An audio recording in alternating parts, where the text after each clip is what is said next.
Hello,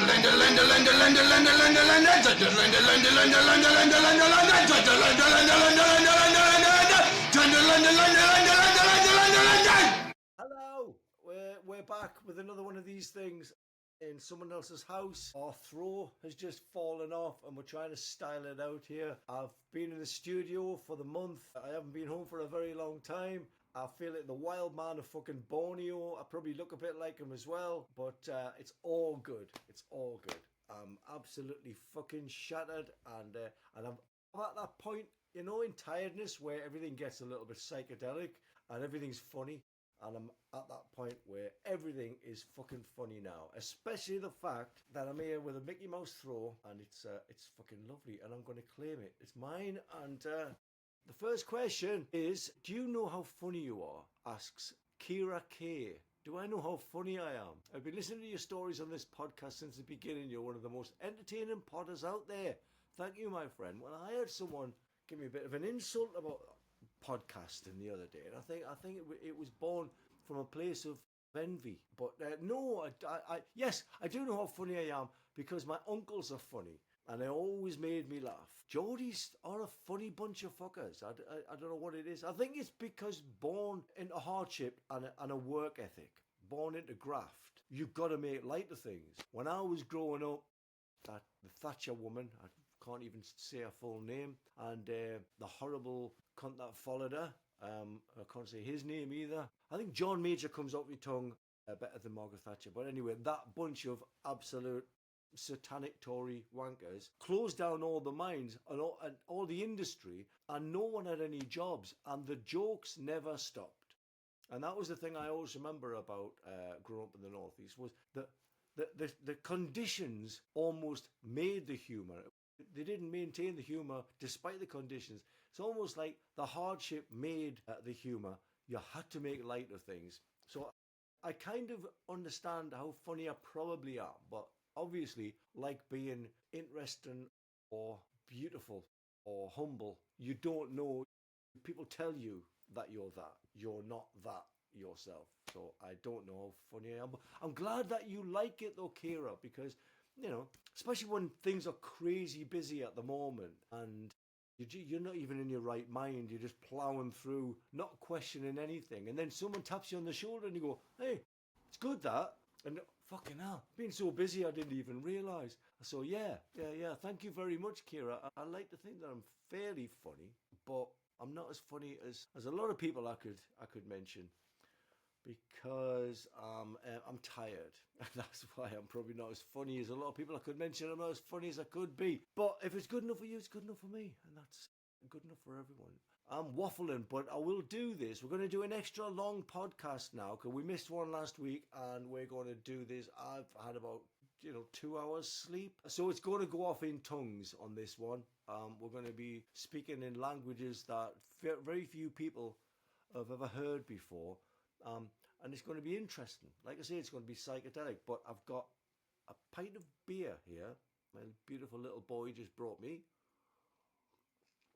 So cheers. Yeah. So that was a weird one. Thank you, Kira, for breaking the spell. I'm back in the room, and now we can get stuck into this. Joe Thomas says, you've always got that great mug full of tea, but is it Yorkshire tea or something inferior? Can we see more of Maggie? She's so beautiful. Maggie doesn't like the cameras. I don't know what it is. Or as soon as I start talking, she goes and does something, but she won't stay still for these podcasts. Unfortunately, no. But she's here somewhere. Bless her, I haven't seen her for about 3 weeks now. So it's the first time I've just opened my eyes and seen her, and then I'm here with you. So you have my undivided attention. She doesn't. Hopefully she'll get jealous and come back in.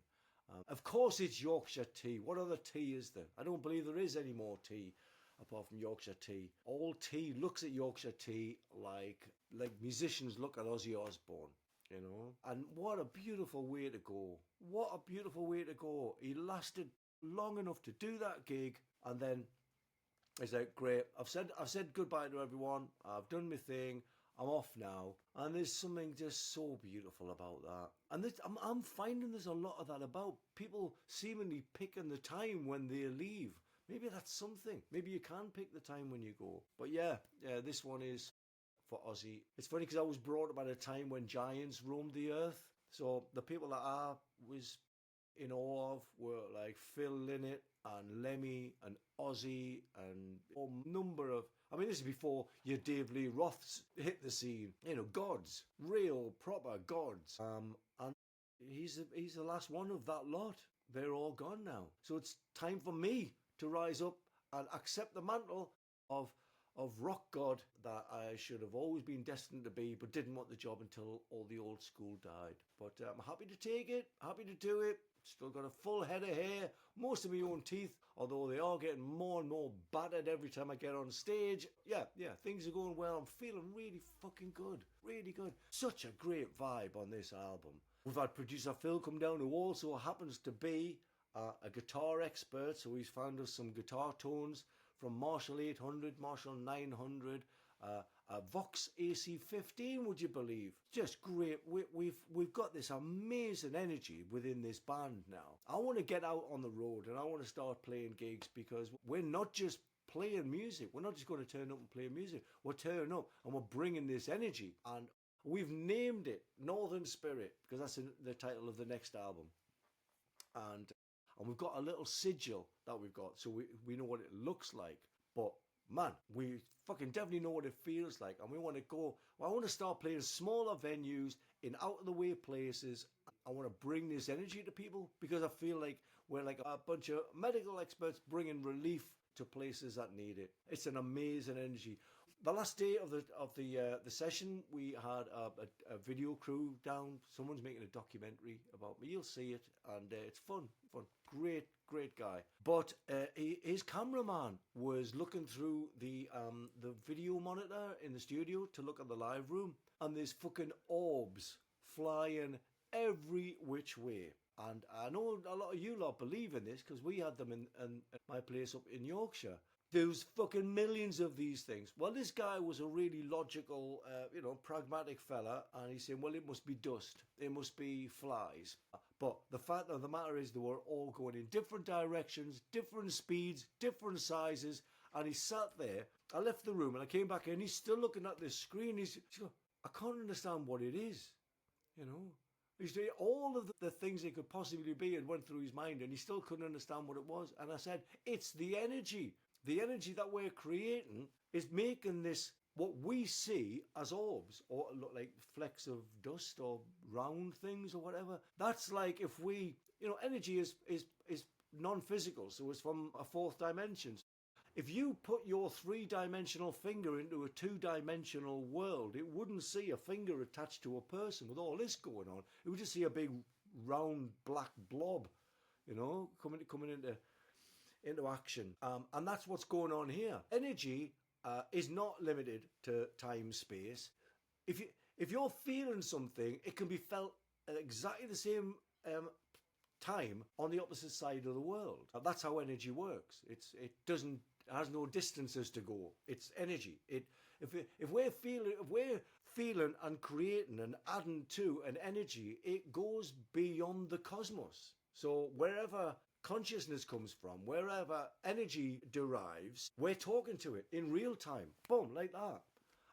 And all we can see are these funny little orbs. Anyway, I digressed. I will do that because my tired brain is already looking for different coloured water in which to just jump in and go, whoa, that way. A bit like an orb. But yeah, it's been a very, very strange session. Massively rewarding. I'm going to keep dipping into what went on in the last few weeks and let you know what we're up to. But I'll try and steer the ship back into the land of podcast and answer some more questions. Berry's Rambles says, I know you love horror films. Have you seen Bring Her Back? I guarantee it'll get under your skin. I have seen Bring Her Back. For my sins, I watched it on one of those dodgy streaming sites you're not supposed to look at. And I liked it. I really liked it. I loved Talk to Me, the one with the hand, their last film. But I like where these people are going. Can't remember the name of director. Can't remember. I'm sure producer Phil's going to find what the director's called. Might actually be two people, don't know, but they're relatively new, and I like where they're going because they play it for keeps. I like that it's dark. There's no comedy in their films. I fucking love that because I don't want levity in horror. You know, it's the same as certain genres of music. I don't want to mess about. If it's going to be brutal, I want it to just be brutal. And then people mix it up and everything. Great. Varying effects. But I like horror played straight. Hard, dark, dry, unprotected, unfiltered. Fucking give it to me right in the fucking solar plexus. And they're doing that and bring it back. Because it involves children as well, it makes it darker. And it reminded me a little bit of the atmosphere of Antlers, which again involves children, and so it just gives it a bit more horror gravitas. And I really liked it. I like that it didn't lose its bottle. It didn't go all Hollywood and go, oh, we're gonna have an ending, or we're never gonna find a distributor for it. I really liked it. And it reminded me a little bit of Damien Rugner, who did When Evil Lurks. Like, in as much as there's some new horror tropes going on that you're not really used to seeing. People doing interesting things with horror, I think, are the most important human beings in the world right now and should be adored by everyone. Here we go. Producer Phil tells me that Bring It Back is directed by Danny and Michael Philippou, known as Raka Raka Duo. The Raka Raka Duo. So I was kind of right and kind of really wrong. But yeah. Raka Raka Duo, I like that. I'm into the Raka Rakas, and I look forward to what they get up to in the future. I think they're going to be a big name. Oh, Maggie's here. Maggie, come and say hello. Mush, this way, around here. Can you get through? Oh, bless her, she can't get through. Oh, I'm sorry, darling. There, come on. There. We haven't seen each other for a very long time, have we? Just show the viewers. There she is. Hiya. Who's that? Very excited little girl. Hasn't seen her dad in far too long. Go on, get back. Yeah, the Raka Rakas. Into the Raka Rakas, big time. Mars asks, what's your opinion of Yungblud? I fucking love Yungblud. It might not surprise many people that I love Yungblud because he's young and he's having it and he's doing a great job. But that last album has been a game changer. He's really has embraced the Freddie Mercury aspect of being a rock star, total entertainer. I think that he's probably going to do in America what Robbie Williams failed to do, because Robbie Williams, and I love Robbie Williams as well, but he's more self-deprecating, whereas Yungblud, although he sings about his troubles and everything, he goes up there and he's like, I am this good. I am this good. It's not like there's no irony here. And that's the Freddie Mercury thing that I miss from a lot of modern people. I think Yungblud's album is fantastic. And I think his voice, who knew? Who knew he could sing like that?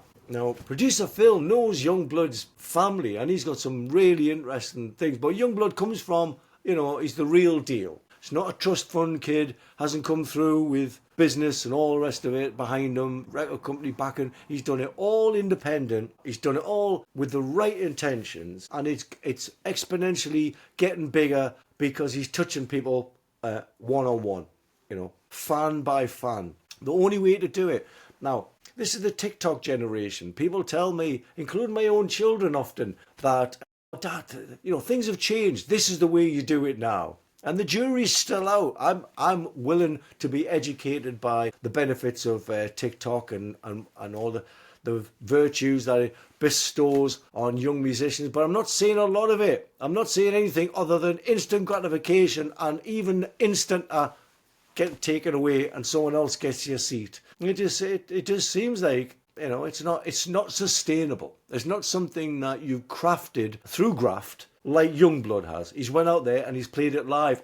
Old school. Now, if you're a musician and you want to do it, you've got to get in the back of a van and do it old school if you want it to last. I only say that because it's been seen to work from the benefit of having 40 years of there's proof. I like that Yungblud's probably doing all the young things that people do, TikTok and all the rest of it, but he's he's embracing the getting out there, playing live, getting to the people, speaking to them one on one, carving out a fan base that believe in him, that love him.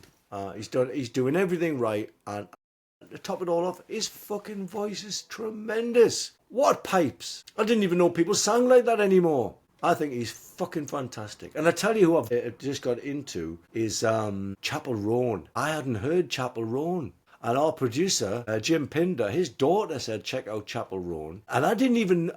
then I subsequently find out that her album was released. It tanked. The record label dropped her. As far as anyone's concerned, that's it. She had a chance and it's all over. Another label picked her up, released the same songs, and it blew up. And everyone realised, oh, she actually is amazing. So the story's never over. That's the moral of this one. But I've really got it in Chappell Roan, and she gives me a very similar vibe to Yungblud in as much as it's singing about something. And I thought it was just queer pop that has got that thing that I like. It seems to be singing about something, or it's got a point. And it's not afraid to just push the boundaries a bit. And I thought it was, well, it's the gay community. But Yungblud's thing, I don't believe Yungblud's gay, but it's not that same thing. But it's the same energy. It's that same zest. I love it. It's all I want in music, is to feel like there's a reason for its birth. There's a reason for us being alive. This is what it felt like when I was a kid, back when giants roamed the earth. It felt like there was a reason why Overkill is on the stereo, because it's the fastest song in the world. There's a reason why Thin Lizzy's guitars do that thing. I'm doing it again, ladies and gentlemen. I'm wandering around in my own brain, and it's like a massive shopping centre in there. And right now, it's all gone day-glow. All in Hull says, has there been... Oh, this is fun. I hope you guys are going to enjoy this as much as I am, because I feel like I'm fucking under the fucking dentist's fucking anaesthetic at the moment. Has there been a band or individual that you were dreading touring with? And did it work out all right, or was it as bad as you feared? I should have not in your own band. I should have not in your own band. No, there's not. Well, luckily I picked the tour. The tour supports special guests, as I prefer them to be known. And I'm always looking forward to seeing them for free every night. And luckily, the only tours that we've really done have been with bands that I've looked forward to seeing. We've toured with like AC/DC, Alice in Chains, Motorhead. You know, that kind of calibre of who the fuck doesn't want to hang out with Lemmy, you know? So no, I haven't had any of that dreading working with people.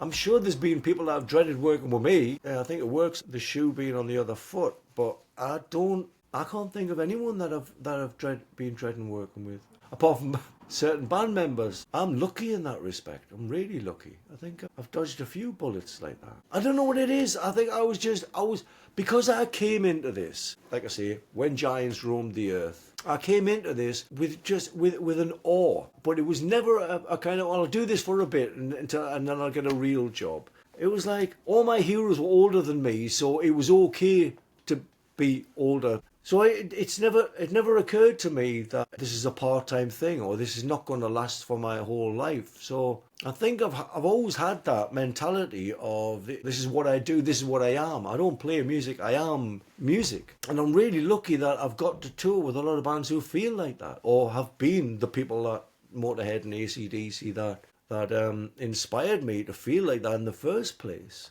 But I've got off relatively unscathed as far as bad experience is concerned, and maybe that's because people can see that I'm not messing about with this, that I'm actually mean it. And even when we were a younger band and we were going out with these established big groups like Slash and stuff like that they can see, like Namaste, they can see that this guy's a lifer like themselves. That's the thing in this business, they're all lifers and nothing puts them down. They get knocked back, they fucking get right back up again, and they start doing it, and they don't fucking whine. Lifers don't whine. Complain every now and again, which is very, but not whining like, oh, this is so hard. Oh, my life is so hard. Everyone's life is fucking hard, but when you're playing music, you get a hard life with music. And if that does make you feel better, then you're not a lifer, and you should probably think of an alternative means of income.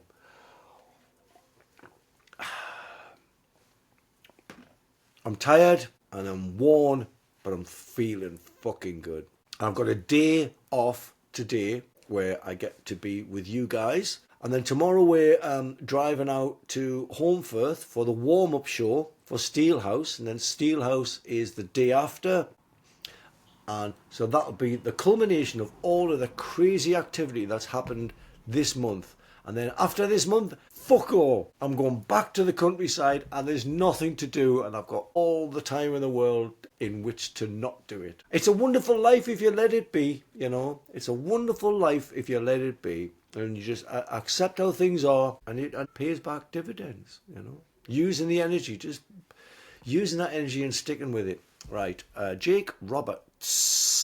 Jake Roberts with 3 S's. Yes, I like that. Tell us now, which song off the new album you think will be your favourite to play live. Right. Oh, easily a song called Spider Beach. And there's also another song. Spider Beach is a very kind of short, like, you know, like a sucker punch kind of thing. Succinct. And there's another one called Motherfucker in the Sky, which is a big rock song, but it's not typical. You know, it goes off, got I think 3 choruses or something. I'm looking forward to playing any of these songs live because they really are, the band have made a sound that is in every song and it hasn't been doctored. They're all going to just sound great live. But Spider Beach is the one where it's quite easy to play. You know, and it's nice and fast and mental. But I love that Spider Beach is a place by my house where I go walking along the water. Lots of lovely lakes and stuff. And what you get with lakes is flies. And the fucking motherfucker, the bastard of the fly world is obviously the midgie because it serves no purpose. Or I'll take that back. I'll reword that. It serves very little purpose if you're a human being. But if you get bit by a midgie, it's a female midgie and she's biting you for the blood in which to facilitate the birth of her babies. So next time you complain about a midgie bite, just think that it's a mother feeding her babies and without you, it might not be possible. But anyway, everywhere you sit next to mine, full of midgies. And this is one place and I'm sitting there going, why is this the most relaxing place in which to get your thoughts together or you put your troubles out there and find answers and just meditate on whatever it is that's bugging you. And it's this place that I've named Spider Beach. The 2 main things about Spider Beach is there's no flies because it's full of fucking spiders. Now, I was a massive arachnophobe when I was a kid. I was terrified of spiders. And it's ironic that the place that I find the most peace and answers and connection is a place that's full of these things that I'm supposed to be scared of. But there's no flies because the flies fucking hate Spider Beach. So it's beautiful. But the song is about kind of tackling phobias and fears and stuff like that. So I'd say that one. But Motherfucker in the Sky is great because it's got all of these. The chorus leads into another big chorus, which leads into another bigger chorus. And I think that's going to be monstrous live. But the title song, Northern Spirit, it's just a huge chant, just a huge chorus. And I'd like to start the set with just us on drums and the audience singing this chorus, the big, you know, like positivity. It's all about positivity. The whole album is really. But to start that without the PA being switched on, and then it kicks into the ugliest riff that anyone's ever heard in their life, and then kicking the PA on for the riff. They're all good. I can't pick one, but I just did. There you go. James Duffield, what are your memories, thoughts? Oh, this is a fucking cruel one. What are your memories, thoughts of Scarborough Castle gig? I was there and I thought the Reagan lights above Rich was going to drop on his head. Regrets? I've had very few, but that was one very, very regrettable experience. It was awful from start to finish. Even the weather agreed it was awful and decided to be a right cunt. We had a beer tent that consisted of one beer pump and pretty much everyone in the festival in a line for the beer, and it was freezing and there was no toilets, so you get your beer and then you got to go in for a piss and then do it all again. Oh, it was all. And now, apart from the fact that none of the bands got paid, and I personally lost a fortune on that gig, really cleaned me out. And again, This is the stuff that teaches you things, especially in this business, but in any walk of life. I think when things go really wrong, it's a chance to find the wherewithal to get through and to put your skills at play. This challenged me a lot because it fucked me up financially, fucked me up. But then, you know, you learn to trust people who have some kind of background and don't just say they're going to do something, but have some proof that they've done it before. I've got nothing good to say about it. And I hate talking about stuff that hasn't got some kind of positive angle, but I've got nothing good to say about the Scarborough Castle gig. Only regrets. Oh, it was dreadful. It was fucking dreadful. And I'd broken me fucking this finger not long before, so I couldn't use the finger. But if you can feel your finger and you can't use it is one thing, but it was so cold my finger went numb. So I'm playing all the chords with these three fingers. So I'm pushing, you know, any guitar players out there know that if you're pulling the chord towards the neck, you're